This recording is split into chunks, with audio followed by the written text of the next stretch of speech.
Hello BookTube, it's Eleanor here, and today I want to talk about what I've been reading recently.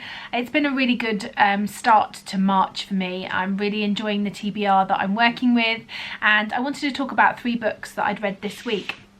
The first one is one that was on my most anticipated books, and that's Jane Anonymous by Laurie Farrier Stolars.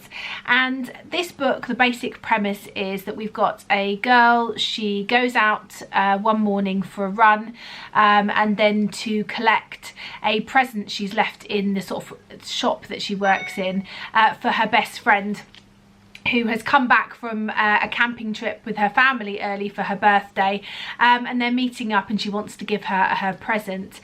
And so she's gone to the shop that she works at, she's got her own set of keys, she goes in and she is kidnapped and she is kept for 7 months before she manages to escape.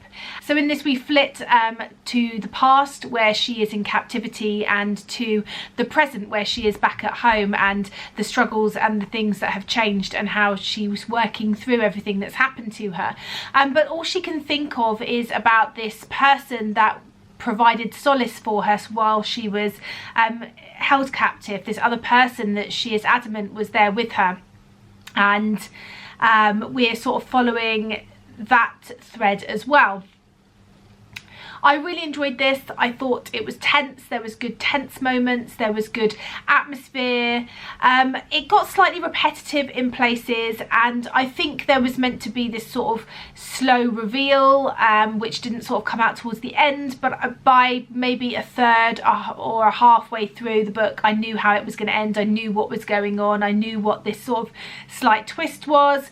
I also thought that some of the behaviours of people just didn't seem like they were the behaviours that you would encounter in people, especially like her parents and the way that they behaved when she came back, I felt was quite out of character for what I would expect a parent to behave like. But who's to say? I've never been in that situation, so I don't know. But it was okay, but it sort of lost its momentum for me about halfway through. So it was good, but it wasn't great, so I ended up giving this one 3 stars. Then I wanted to pick up a romance book for my Romanceopoly that I am taking part in, and so I picked up The Air He Breathes by Brittany C. Cherry. This is a book that I've heard on quite a few people's channels. It's one that I'd wanted to give a go for ages, and it fit into the category that I was looking at, which I can't remember now. Might be enemies to lovers. I'm not sure, I can't remember what they were now, but this was really good. It's the start, it's book 1 in a series, which I will definitely be interested in reading about. But basically at the very start, so it's not a spoiler, our main character, well, we've got 2 main characters, but Tristan, our male main character, has gone away with his dad because they're setting up a business together. They've gone for a business meeting, and the next thing you know, he gets a phone call and something has happened to his wife and his son. We're then following our other main character, Elizabeth, who lives with her daughter, and they have lost her husband, and so both of these characters are going through major grief, and they are suffering and in turmoil in their own ways, and they are dealing with their grief in very different ways, but in some ways very similar, isolating themselves. And whereas Elizabeth has had her daughter to sort of help her in some ways, to sort of help to come to terms and forced her to sort of take these sort of steps forward, Tristan hasn't got anybody and has blocked himself off from everything and is very cold and bitter and raw still. And this is the story about how they help to heal each other and what happens, and it's really good. It was very romantic. There were some lovely elements to this. The storyline was great. The thing that let this one down for me is that sort of weirdly towards the last maybe 50 to 100 pages, this sort of thriller aspect came into it, which just knocked me out a little bit left field. It didn't feel like, it felt like it was a bit of a random thing to have in at the end. I didn't get it. I didn't feel like this needed it. I thought the journey of these 2 characters was enough. So that one sort of knocked it down a star for me, actually. It was well on the way to being a 5 stars, but it ended up being 4 stars because this sort of element at the end just threw me off track a little bit. I didn't feel like the rest of the story fit with that. I felt like we hadn't sort of been building up to this moment. We kind of it just hit us out of left field and didn't really fit in with what we'd been reading. So I would definitely read some more books by Brittany C. Cherry in the future, and I would definitely recommend it if you're looking for a romance. So yes, 4 stars. And then the final book I want to talk to you about has turned out to be one of those elusive 5 stars for me. I have had this on my shelf for a while. I rolled for Romanceopoly and I got a friends to lovers prompt, and so I looking at some people's recommendations for friends to lovers, and I realised that I had this particular book on my shelf that someone had recommended, and it is Punk 57 by Penelope Douglas. So I went into this one knowing that it was the story of 2 people. They'd been given each other as pen pals. They lived sort of a town over from each other, about half an hour drive. They were given each other as pen pals through a sort of school programme.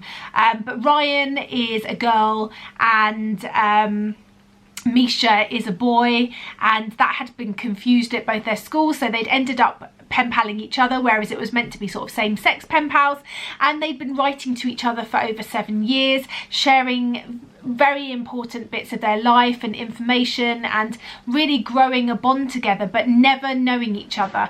They had sworn each other off social media for each other, and they'd stayed true to that. They'd never tried to find out about each other other than writing the letters. And at the start of this, they're both starting, well, we know for sure that Misha is starting to think that he would like to know who she is, and a chance encounter where he by chance sees her and finds out who she is then ends in catastrophe of something else in his life, and everything changes. So Misha disappears from her life, and then things start to happen, and there is a lot going on in this. There's grief, there is anger and pain, there is the things that you would do to fit in, and how perhaps we portray ourselves differently to how we are in real life. I often think that, we portray the best sides of ourselves when we're putting things out on sort of social media, for sure, and nobody's perfect, so nobody's always smiley, no one's always happy, no one's always having the best time ever.